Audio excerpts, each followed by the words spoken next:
Hi, third grade. I'm going to show you how to solve your memory joggers, the quiz, the day 5. So let's go ahead and jump right in on problem A. So problem A says write a fraction to represent the shaded and unshaded parts. So let me make sure I have everything in the screen. Okay. So for this first shape, for our rectangle, we're going to remember our different parts of a fraction. So in a fraction, we have a numerator and a denominator. I always start with my denominator because that's the total amount of pieces. So I start by always counting the total. So in our rectangles, there's 1, 2, 3, 4, 5, 6 pieces. So I'm going to have 6 as my denominator. And that's going to be the same for my shaded and my unshaded. So let me count my shaded first. So that will be our blue pieces. So there's 2 blue pieces. So that's going to be 2/6 shaded. And there's 1, 2, 3, 4 pieces unshaded. So my 2 fractions for that is going to be 2/6 and 4/6.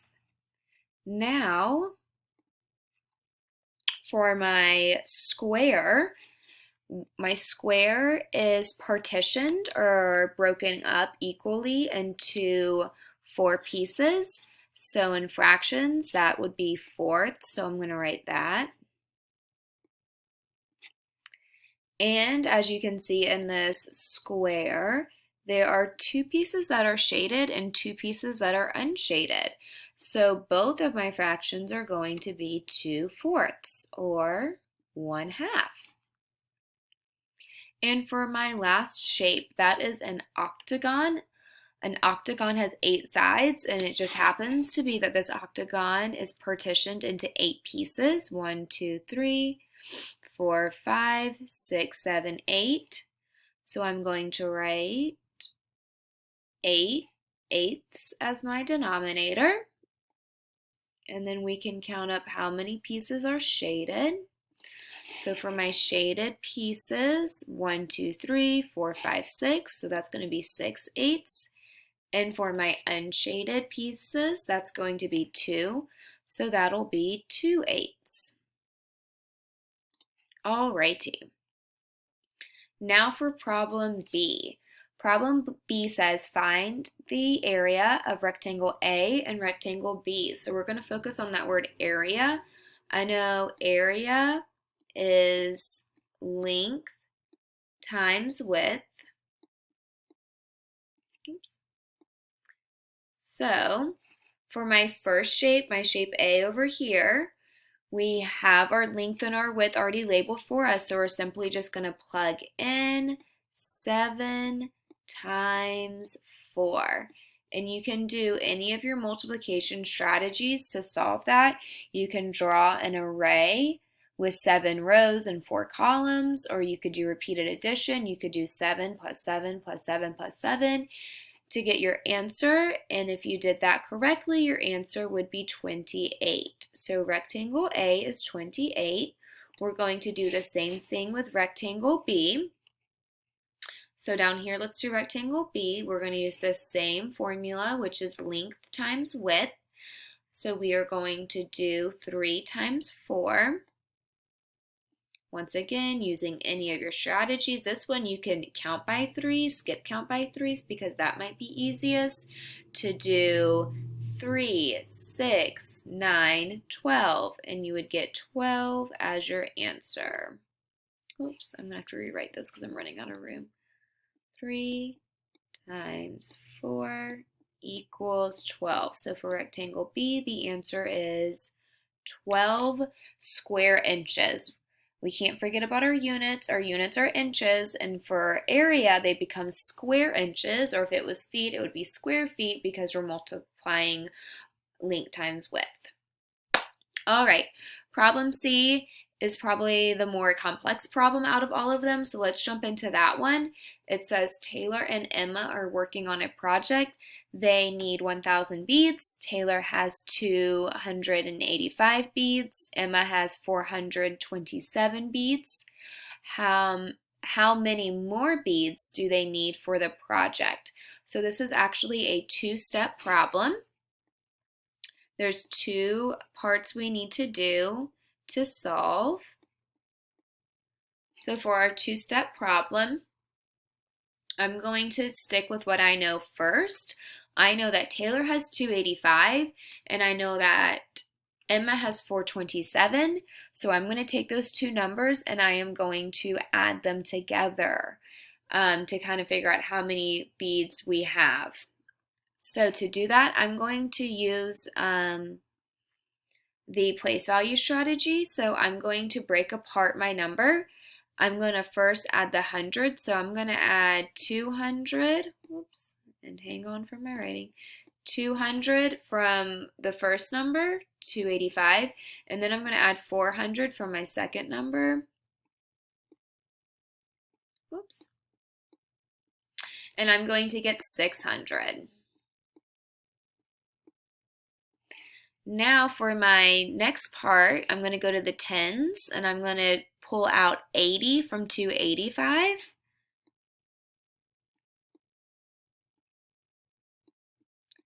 And I'm going to add 20 from 2, oops, that's supposed to be an equal sign, but my little video in the corner is getting in the way, so hang with me. I'm going to add 80 plus 20 to get 100. And then now I just have my tens left to add, so I need to add 5 and 7. So I'm going to quickly and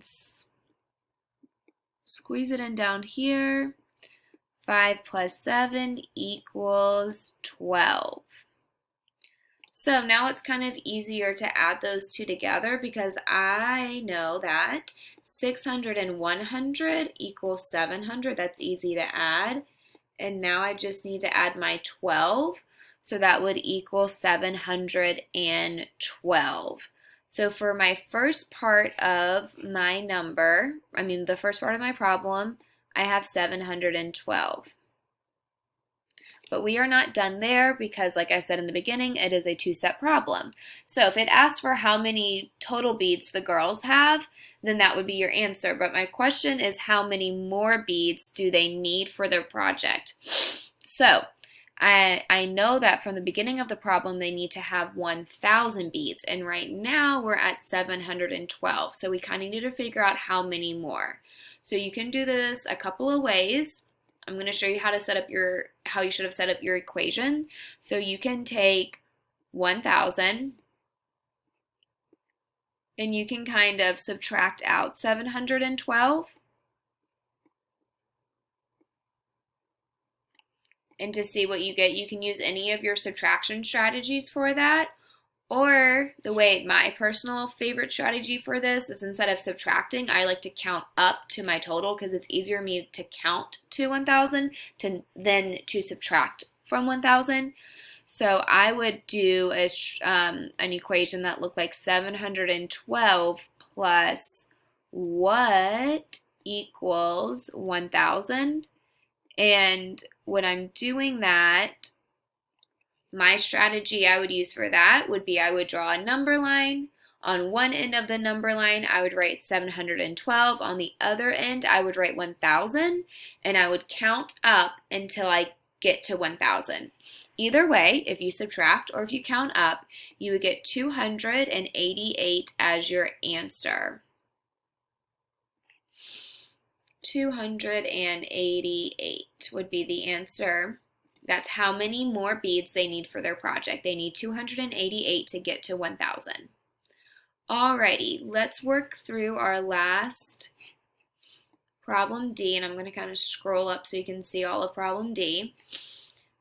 Problem D first starts out with some fast multiplication facts to kind of review what we know about multiplication. For this one, we have 4 equals 4 times what? And it does not matter which side the equation is on, the equal sign is on, because we know that either side, it means it's equaling both sides. Both have to have the same amount. So if we think back what we know about multiplication, we know that when we multiply a number times 1, it is the other number. So if I do 4 times 1, the answer would be 4, making this equation true. For our next equation, we think about what we know about multiplication, and it's if we change the order, we get the same product, we get the same answer. So even if we change the factors, we get the same answer. So it can be 4 times 5, or it can be 5 times 4, and they're both going to equal 20, because you can change the order in multiplication and get the same answer. Alrighty, moving right along, our last one, we think about what we know about our zeros in multiplication, and that is if you multiply any number times 0, it is going to be 0. So to get a 0, we would simply multiply 0 times 2. Alrighty, now to get to our last part of problem D, there is an array right here, and we're finding the shaded and the unshaded. So to fill in our blanks, we're going to first stick with we're going to stick with the shaded part, and we're going to count our rows and our columns, because that's what tells us our different parts of our equation. So for the blue part of the rectangle, there are 6 rows, 1, 2, 3, 4, 5, 6 rows.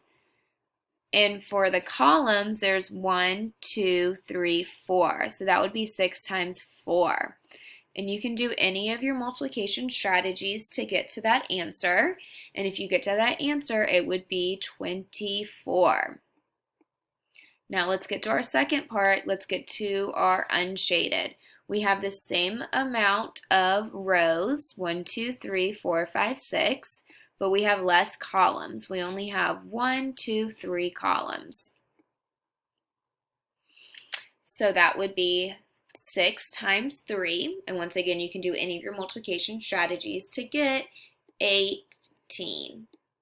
And then what would be left would be to add together 24 plus 18.